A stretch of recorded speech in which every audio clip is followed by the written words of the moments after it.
Questions 71 and 72 of the Summa Theologia Prima Pars are so short that I decided for the first time to group two questions together because they are only one article each and they are very brief. And so this is going to probably be one of the shortest videos I do, and we're covering two questions. So go figure, and it'll kind of make sense as we get into it because really St. Thomas Aquinas has already kind of explained what the pattern is of creation, where you have the first 3 days that are setting the stage with the firmament or the sky, the water, and the earth. And then the next 3 days, days 4, 5, and 6, are adorning or filling those spaces. And so that's what he's getting at. And so in days 5 and 6, he's going to be adorning the water and the sky and the earth, and it's the creatures that we know that are on there now.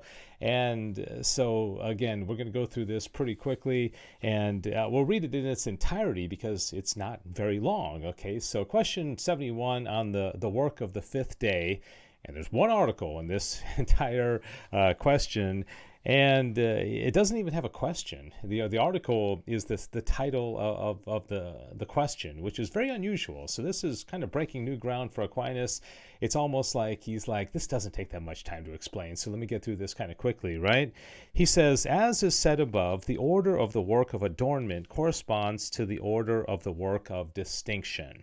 Hence, as among the 3 days assigned to the work of distinction, the middle or second day is devoted to the work of distinction of water, which is the intermediate body.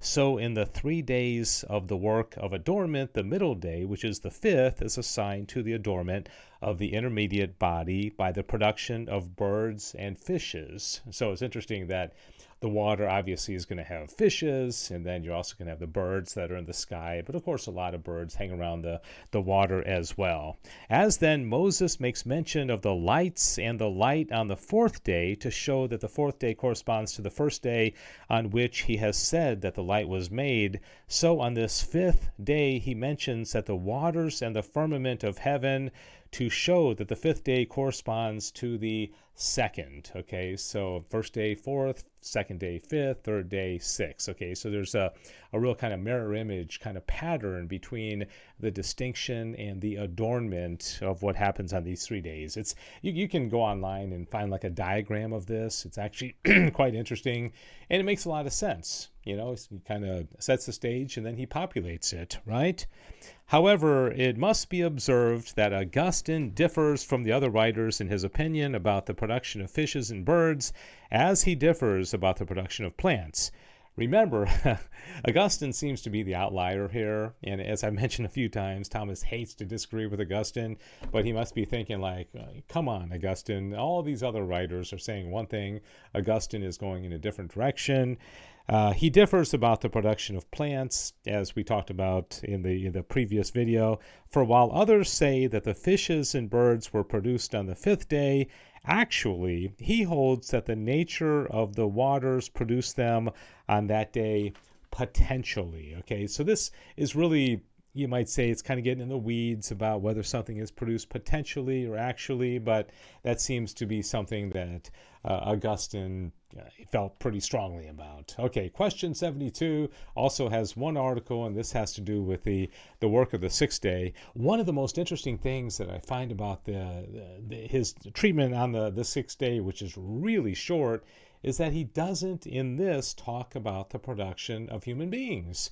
Now, I think the reason being is that he's going to talk about animals, you know, populating the earth, but he's not going to talk about the human being, which we know was created on the sixth day.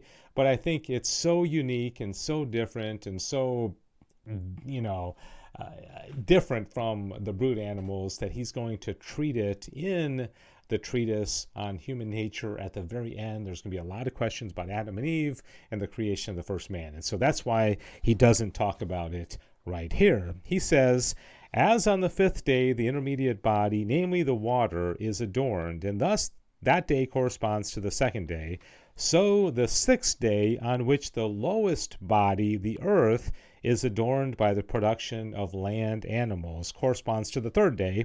Hence the earth is mentioned in both places, and here again Augustine says that the production was potential, and other writers say that it was actual. So Augustine's going to continue to disagree with the other writers on this. And again, no mention in this question, this article, about human beings, but don't worry. Okay, so we have, as you can see here, two more questions on creation. They're both going to have to do with the seventh day or all the days together. They're very interesting, so come back tomorrow. And then one of my favorite parts of the Summa, the treatise on human nature, is going to begin with question 75 of Prima Pars. A lot of it he's already taught if you were listening to the treatise on the angels and the treatise on, even on creation with the sun and the moon. He it's like he can't help himself. He's so interested in the human person, the human nature, that we've already learned a lot. So if you've watched all these videos, you've already gotten a lot on human nature, but he's going to have a whole treatise on it, and you are in for a treat.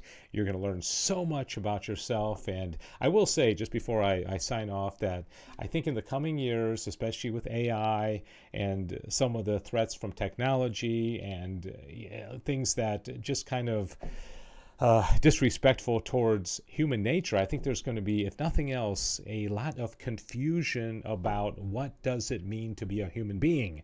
What does it mean to have dignity as a human being made in the image and likeness of God? And I can think of no other resource better than going to the Summa and studying human nature made in the image and likeness of God.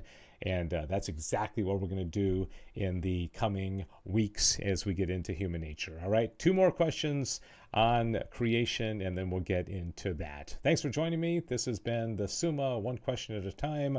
God bless you. St. Thomas Aquinas, pray for us.